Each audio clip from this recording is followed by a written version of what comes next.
नमस्कार, मनातल्या कथा चॅनलवर आपलं स्वागत आहे.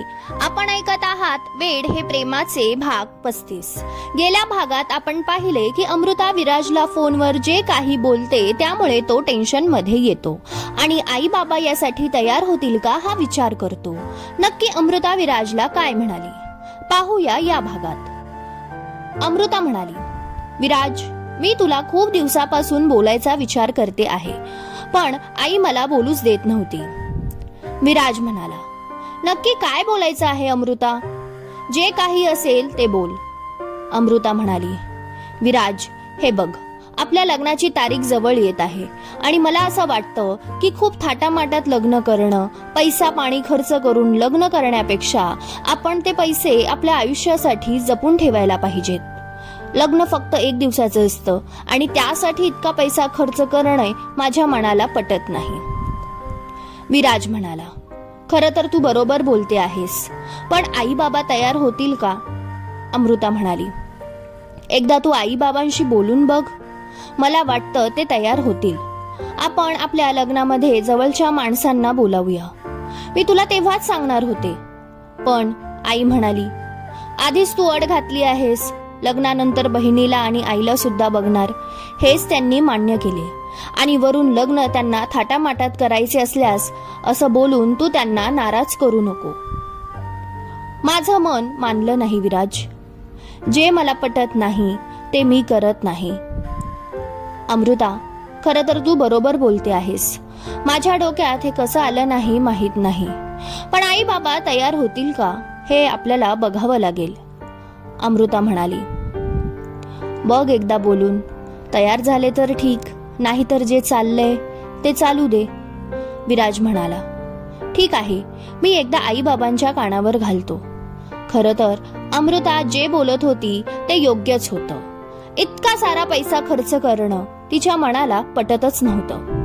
तोच पैसा सेव्हिंग करून पुढे भविष्यात वापरता यायला हवा अशा मताची ती होती आणि तिला थोडाफार पैसा अनाथ आश्रमात दान करायचा होता. विराज रात्री आला तेव्हा तो विनयशी बोलू लागला, मला तुझ्याशी काहीतरी बोलायचं आहे. हो दादा, बोल ना. विनय, खरं तर मला अमृताचा सकाळी फोन आला होता आणि ती म्हणाली की लग्नात इतका खर्च करण्यापेक्षा आपण लग्न साध्या पद्धतीने करूया. जो पैसा लग्नात खर्च करणार आहोत तो आपण सेव्ह करूया. विनय म्हणाला, अरे वा, खरं तर चांगला विचार आहे, मलाही ते योग्य वाटतं. विराज म्हणाला, मलाही योग्य वाटत आहे, पण आता मी आई बाबांना कसं सांगू मला कळत नाही.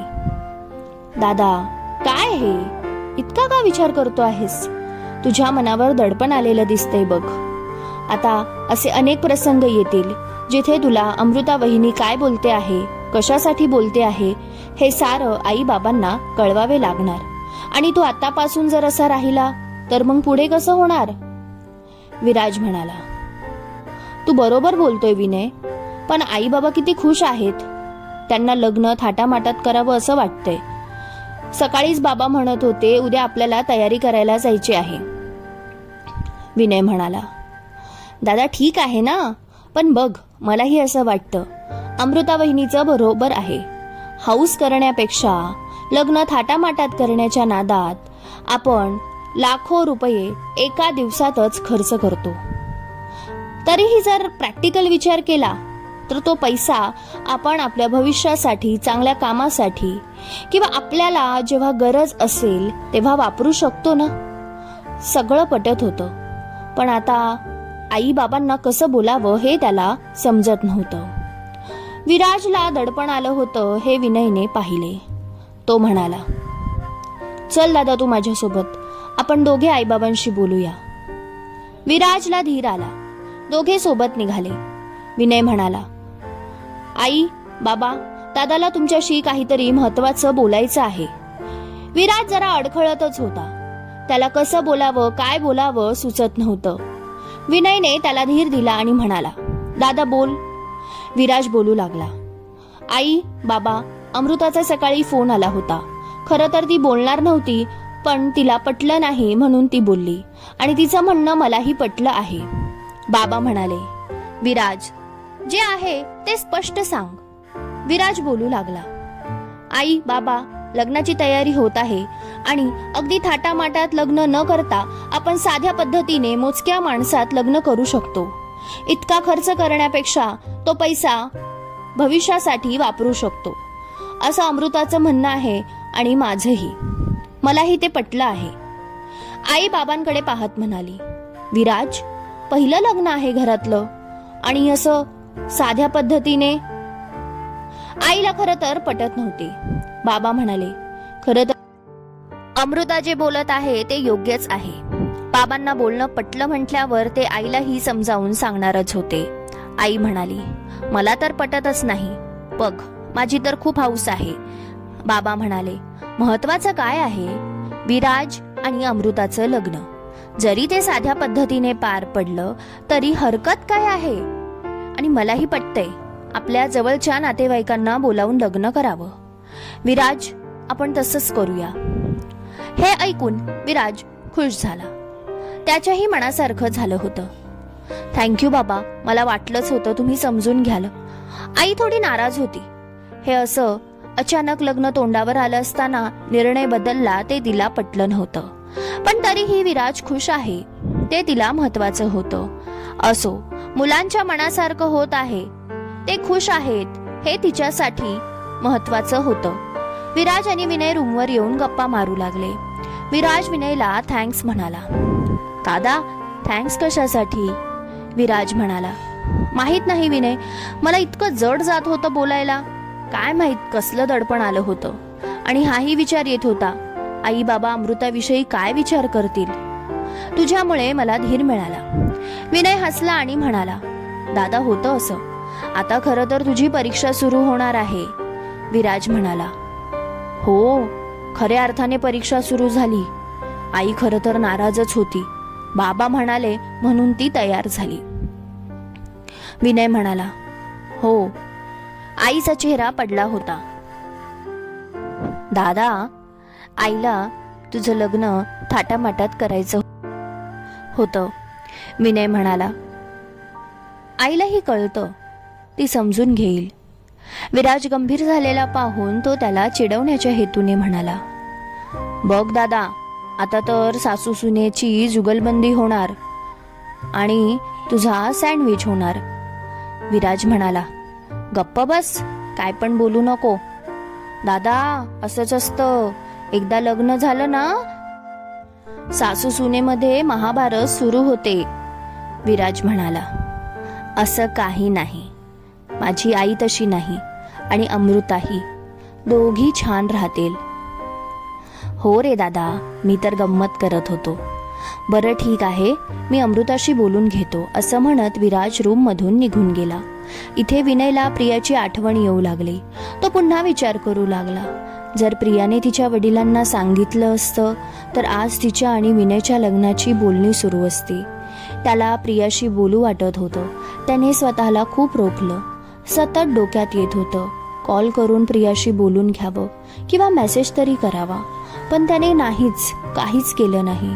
इथे भावाचं लग्न जमल्याचा त्याला आनंद होता, पण त्याच्या स्वप्नाचं काय? स्वप्न रंगवण्याआधीच सारे रंग उडून गेले होते. प्रियाच्या विचाराने डोळे भरून येत होते. दुसऱ्या दिवशी सकाळीच प्रिया विचाराच्या तंद्रीत असताना तिला आकाशचा फोन आला.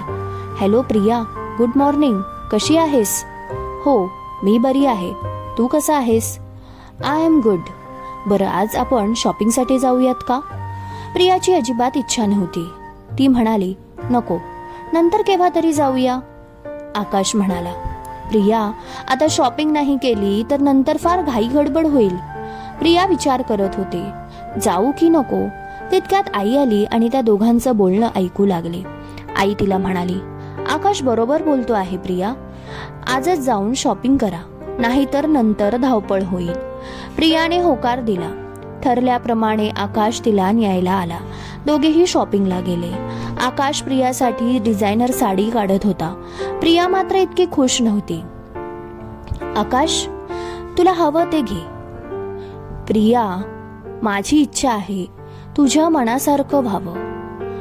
ती काहीच बोलत नव्हती. बरं आपण दुसऱ्या दुकानात जाऊयात का? आकाशला वाटलं प्रियाला त्या दुकानातील साड्या पसंत नाही, म्हणून त्याने दुसऱ्या दुकानात नेले. पण तिथेही तसंच, तिला इतका इंटरेस्ट नव्हताच. नंतर आकाशचा चेहरा उतरलेला पाहून प्रिया भानावर आली. मी हे काय करते आहे? आकाश फक्त माझ्यासाठी इतकी धडपड करतोय आणि मी मात्र नाही, आता बस. नंतर तिनेही इंटरेस्ट दाखवला. तिने गुलाबी रंगाची छान साडी पसंत केली. सुंदर कुंदन वर्क होतं, नक्षीकाम फार सुरेख होतं. आकाश, मला ही साडी पसंत आहे. दुकानदाराने ती साडी तिला नेसवून दाखवली. खूप सुंदर दिसत होती. सड पातळ बांधा असल्यामुळे खरं तर तिच्यावर प्रत्येक साडी खुलून दिसत होती.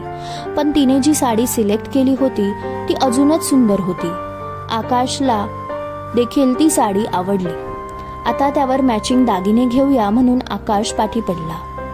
प्रियाची सगळी शॉपिंग झाल्यावर आकाश म्हणाला, आता माझे कपडे घेऊयात का? एका चांगल्या अशा दुकानात दोघेही गेले. प्रिया आणि आकाश शॉपमध्ये जाणार तोच प्रियाला तिथे विनय दिसला. तिची पावलं तिथल्या तिथे थबकली. विनयनेही प्रियाला पाहिले, तसे तिथे त्याचेही डोळे चमकले. एकटक तो तिला पाहत होता. किती दिवसांनी तिला पाहत होता.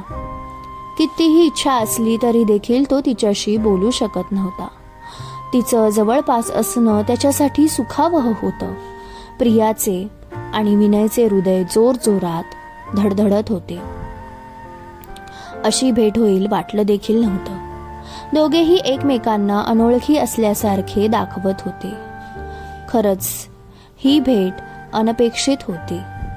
क्रमश कथालेखन आणि अभिवाचन अश्विनी कुणाल ओगले. श्रोते हो, कसा वाटला आजचा भाग कमेंटमध्ये सांगायला विसरू नका. व्हिडिओला एक लाईक जरूर द्या. हो, आणि जर तुम्ही चॅनलवर पहिल्यांदाच आला असाल तर चॅनलला जरूर सबस्क्राईब करा. लवकरच भेटू पुढील भागात. वेड हे प्रेमाचे.